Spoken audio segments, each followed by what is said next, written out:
So Leon Hart, one of the biggest Pokemon card content creators out there, with 1.93 million subscribers, royally screwed up in his latest video. And, unsurprisingly, people are really ticked off at him. His comment section is an absolute mess on the video that he posted. Let me break it down for you Barney style. Basically, what he did that has everyone in an uproar is he did a trade challenge video where he started off with a nearly worthless Pokemon coin.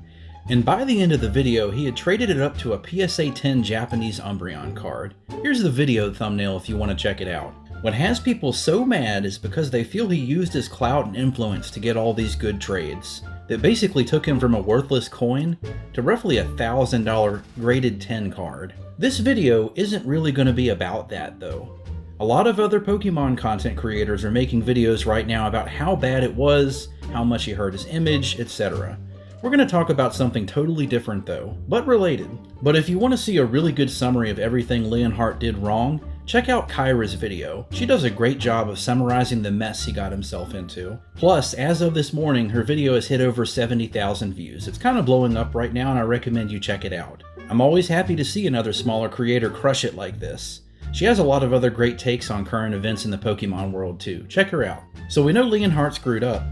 So what are we going to chat about today? How is Leon Hart going to fix this situation? Obviously, he's rich as hell, and has a huge reach and plenty of things at his disposal to turn this around, right? But throwing money at the problem and apologizing may not be the best solution here. Such a move is likely to come off as fake and just stir up the hornet's nest even more. We'll get to how I think he can fix the situation, but first a little background on me to help set the stage here. First and most importantly, I've never been a fan of Leon Hart since I got back into Pokemon. I did watch a few of his videos during the pandemic when I made the switch from binging Magic the Gathering content to Pokemon, but I didn't make the switch for the hype, I did it for the nostalgia. I've actually been collecting Pokemon cards since I was a trailer park kid at 10 years old in the 90s, walking around the park and trading with my friends. Pokemon was massively influential and huge in the 90s for kids like me. Now, a 37-year-old grown-ass man who still loves shiny cardboard. Some things never change. Now, Magic at the time of the pandemic was crashing hard. In-person events were all closed, and card quality, it was just trash back then. Remember the Pringle foil cards? I think I actually opened a box of Throne of Eldraine when it first came out, and the quality was just god-awful. Pepperidge Farm remembers. So, for me, when Pokemon got big in 2020 and 2021, watching people opening old booster packs that I scraped together literal nickels and dimes to buy as a kid just hit a chord for me. It was very entertaining. It kind of helped me get through a very lonely pandemic. And that's where Leon Hart actually comes into my story. He was still huge back then, and YouTube recommended a lot of his videos to me just based off of the things that I watched. Now, I tried a couple Leon Hart videos, but something about him just rubbed me wrong as an old school vintage collector. He seemed a bit insincere to me, with the silly guess the energy games and stuff. Like opening packs was just a way to make money for him. So during the pandemic, I stopped watching him pretty much immediately, and I started hunting for smaller creators to watch who were just ripping old packs for the joy of it, and really just remembering their childhood, just enjoying themselves. That's what I found entertaining. So Leon Hart has never really been my cup of tea. I think his channel is mostly targeted at kids. But I think he can still turn the negative backlash of his recent screw-ups around. This guy is still huge. I mean, 1.93 million subscribers. Now, I think his content's not really geared for millennial collectors like me, but lots of us millennial collectors spend a lot of money on Pokemon as adults. And really that's because, again, we want to relive the glory days and share Pokemon with our kids, our families, and our friends.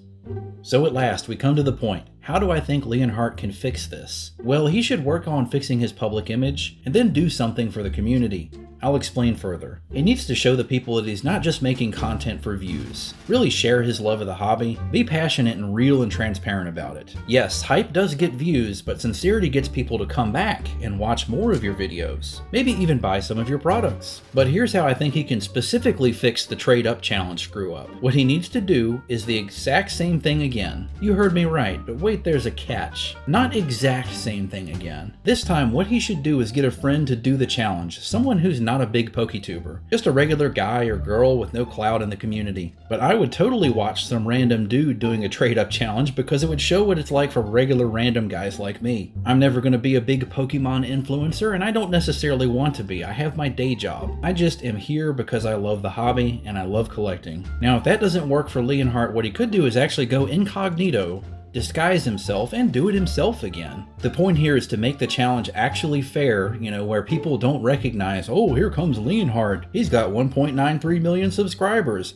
I have to give him a good deal. It's not really fair to the vendors and the people that traded to him. Now, the next thing I was going to recommend, it looks like as of the filming of this video, Leon Hart is actually already doing. It looks like he's giving away the card that he got to his community. So good on him. But one thing I think he could also do better in the next video is focus more on shouting out the vendors that he did these trades with, you know, after the fact. I think it would be kind of cool to see, you know, Jim Bob's card vending at this card show shouted out in a video. In fact, I actually saw in another video where he actually told one of these vendors they would get a shout out and they didn't get it.